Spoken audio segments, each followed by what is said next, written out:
All right, so starting with piecewise defined functions, we've got the scenario here about buying guitar strings. So this one says a music teacher needs to buy guitar strings for a class. At store A, strings cost $6 each. At store B, guitar strings are sold at $20 for a pack of 4. So, right away when you hear that, you're like, well, store B is a better deal because if you're getting 4 of them for $20, that means you're only paying $5 a piece. So you're like, well, why wouldn't you just always go there? Well, the case is, what if you only need 1 string? What if you don't need 4? Well, then store A is your better deal because you're just buying a single string, and so it's better than buying 4 of them for $20 when you only wanted 1. And so this is kind of the scenario that's being brought up here. But what this is really about is kind of introducing what are these graphs going to look like. So it says, make graphs that show the income that each store receives if the teacher buys anywhere from 1 to 20 guitar strings. All right, so we're going to jump over here to this graph. And this is a completely blank graph. It means we need to label things. So if you're making a graph like this, especially one that goes along with like a story problem, in this scenario, we need labels on our axes. So we're going from 0 to 20 strings. So I believe we can't go by ones here because there's not 20 boxes. So we're probably going to go by 2. So 2, 4, 6, and so on, up to 20. And this is going to be number of strings that the teacher is purchasing. And then our other way is going to be the amount of money she spends. So what I would do here to think about our scale, because you don't just want to start writing things here, because then you get frustrated if you write the wrong number. So think about what's the most this teacher would ever spend. Well, if she buys 20 strings and the highest price is $6 a string, we need our graph to make sure it goes up to $120. 6 times 120. So again, I believe tens works well here in order to get us to about 120 right up top. These are all things you got to think about before you start writing. Otherwise, you get frustrated, you got to erase, do that kind of stuff. But I think we're good here. Yep. Perfect. Okay, and that's the cost, money. Alrighty. So now there's a lot of little things we have to take into account to make this graph accurate. So the first one is, let's worry about just store A to start off with. Store A is just $6 a string. So if she buys 1 string, which you know would be right here, it's going to be $6. So that's going to be just a dot right here. And obviously we can just keep doing that. If she buys 2 strings, it's going to be $12. 3 strings is going to be 18. And it's going to create a linear graph. But a quick thing before we kind of keep going here, you should not connect these with a line. And the reason you should not connect these with a line is this is what we call a discrete graph. Anytime you're using dots, and discrete means that it doesn't make sense to have decimal values because you can't buy 2.1 strings. That doesn't exist. So the value 2.1 should not exist on this graph, which actually means this should be dots just going all the way up. So what I usually do on these to just sort of make my graph easy is I know that at 20 it was at 120 like we talked about. So I'm going to put that dot on there. And then a lot of times I'll just grab like a straight edge and I'll just sort of put my dots in there because it is pretty tedious to make 20 dots. Again, I'm not super concerned on this being like extremely accurate or anything like that. But again, we just need our dots to go in a straight line there. We want one on every position here. So we're going to take those up. Again, I'm not worried about this being super, super accurate. If we were, we'd spend a little more time with it. But again, the concept here is that we do actually need 20 separate dots on there because there are 20 different instances of prices there. But it technically should not be a line because it is discrete. You can't buy portions of a string. All right, so that would be store A. So I'm just going to put an A here to represent that that's what store A would look like. Now, store B is a little bit funky. Store B is the one where you buy them in packs of 4. So in this case, whether you buy 1, 2, 3, or 4 strings, you're going to pay $20 no matter what. So up at 20, you're going to have dots for 1, 2, 3, and 4. So it kind of comes as like a grouping of whether you buy 1, 2, 3, or 4 strings, you pay $20 regardless. And then that's going to just kind of go up, same thing. If you buy 5, 6, 7, or 8 strings, that's going to cost you now $40.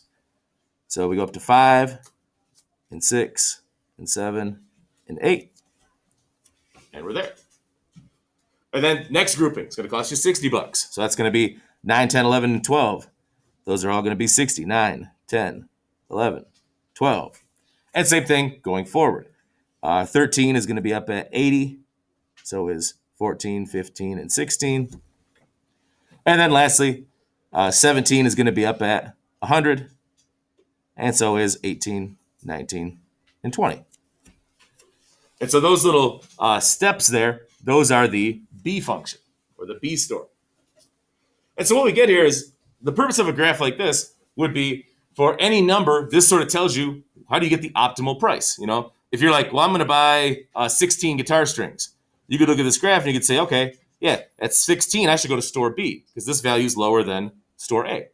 But if I were going to buy, let's say 8 strings, 9 strings would be a better one. 9 strings, we still should go, or sorry, 9 strings, we should go to store A because now A is cheaper than where B was located. So that's the purpose of a graph like this. What this really, though, is to illustrate is what's called a piecewise function, where you have steps like this, where they're actually like 5 separate little chunks of a graph. Any questions at all as far as like the creating of the graph or why it looks the way it does in this case? All right, so let's go ahead and use this to answer some questions. So B says, describe the shape of the graph for store A. Store A, real simple, is linear. Hey, you should be really confident with linear stuff. That's not really a new concept at all. Then it says, describe the shape of the graph for store B. The name for this function is exactly what it looks like. It's called a step function.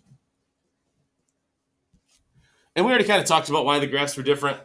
Basically, the one store goes up at a constant rate. The other store goes up in chunks, essentially. It goes up by 20. And then another 4 goes up by 20. Another 4 goes up by 20, and so on. The last part here says, compare the graphs of the two stores. For what number of guitar strings is it cheaper to buy from store B? And explain how you would know.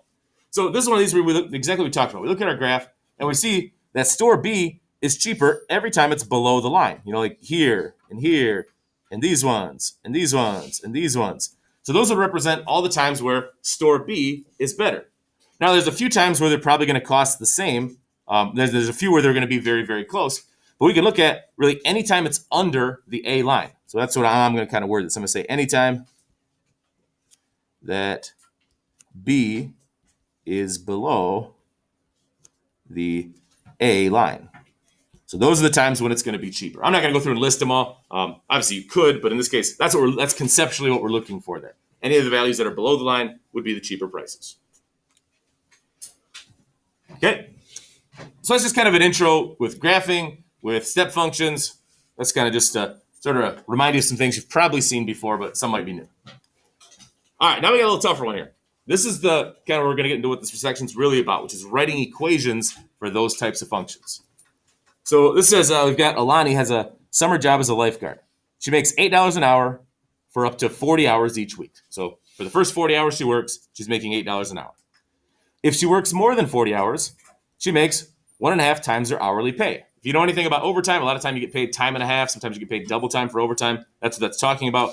So anytime she works more than 40 hours, for each of those hours, like 40 or 41st, 42nd, 43rd hour, she's getting paid $12 an hour for those. So her rate goes up because she's working over her normal amount. So this says, how could you make a graph and write a function that shows her weekly earnings based on the number of hours she worked? All right, so this is actually tougher to do than you might think. This is one of the things that I think is conceptually easy to think about. You're like, yeah, she gets $8 an hour up to 40 hours, and then after 40 starts making $12 an hour. That's a concept that, isn't too crazy. Making the graph isn't bad. Writing the equation is actually fairly challenging. So let's start with the graph. So simple pieces to the graph. If she works 0 hours, how much money is she going to make? 0. So start our graph at the origin. And then we do know it's linear to start with. She's making $8 an hour up until 40 hours. So 40 times $8 an hour means that at 40, she's going to make $320. So that's going to be like right about there. And this graph is linear. Most businesses do pay you for portions of an hour. Like you can work 8.23 hours. Like that's a legitimate thing that you can do. So in this case, we actually should do a linear graph, and that represents the amount of money she makes anywhere between 0 and 40 hours. Now what happens at 40 hours now is this graph is going to get slightly steeper because now she's making a higher rate. Instead of being up 8 and over 1, now it's going to be up 12 and over 1. Here's how I would do this. I would just think, okay, if she works 10 additional hours, how much more is she going to make? Well, now she's getting $12 an hour. So that's going to go up 120. So from where I'm at here at 320, I'm going to want to go up 120 more dollars. So I'm going to go up to 440. And that's where she's going to be now on her next one. So basically every 10 hours, she's going to go up $120. So up 120 over 10 hours. And that's going to kind of complete the other part of her line here. And technically there would be a limit. Like you can't work over however many hours are in a week, but I'm just going to draw an arrow. We don't need, the graph doesn't go out far enough for her to stop that. So the graph looks like this. It's got a certain slope here, and then at 40 hours, it gets a little bit steeper. It can be kind of hard to even visually see on there because the scale is so kind of tight, but that's the concept. Any questions graphically how we came up with that? All right, now here's the tough part. We need to write what's called a piecewise function. So this is technically two separate linear functions. You've got this section, and you've got this section. And we need to write a function that has both of those involved in it. So most time we use function notation. So we say f of x equals, and because this function has two separate parts, we're going to essentially write down two separate equations. So let's start with the easy one. The first one is the easy one. This equation is just straight up 8x because it's got a y-intercept of 0 and it's going up 8 over 1, up 8 over 1. So we put in this symbol. I think we were talking about this the other day. This is called a brace because we're going to have two separate equations. So the first one is just 8x, $8 times however many hours she works, and that's how much she get paid. However, this only works for between 0 and 40 hours. So we're writing a domain there. All right, so anytime she works between 0 and 40 hours, we use this function to tell how much money she's going to make. Now here's the tough one, the second equation. So this line, if you were going to write a y equals mx plus b equation, you'd be like, well, I know the slope is 12 because the rate was $12 per hour. But the y-intercept would actually fall somewhere down here. That's not necessarily easy to find or obvious to find. So there's kind of a different way of writing this. Instead of writing a y equals mx plus b equation for this, because you're going to have a negative y-intercept, what we can do is this. We put whatever the rate is, and then we're going to multiply that by x minus wherever the spot was that the graph changed, which was in this case 40. So you're going to see kind of a format to this. And then we're going to add whatever y value that was at. So again, I'm going to make a little note here. This is the x value. This was the y value where the graph changed. This format works actually every single time. This is kind of just a way to come up with an equation that works. And here's what I mean by this, like how we know that this works. Imagine if we plug numbers into this. If you plugged 40 into here, 40 minus 40 is 0. So she doesn't get any $12 because she shouldn't, because you've only worked 40 hours, and she just gets that 320. We'd be right here. But imagine if you plugged 41 into this graph. 41 minus 40 is 1 times 12 means she gets that extra $12 on top of her 320.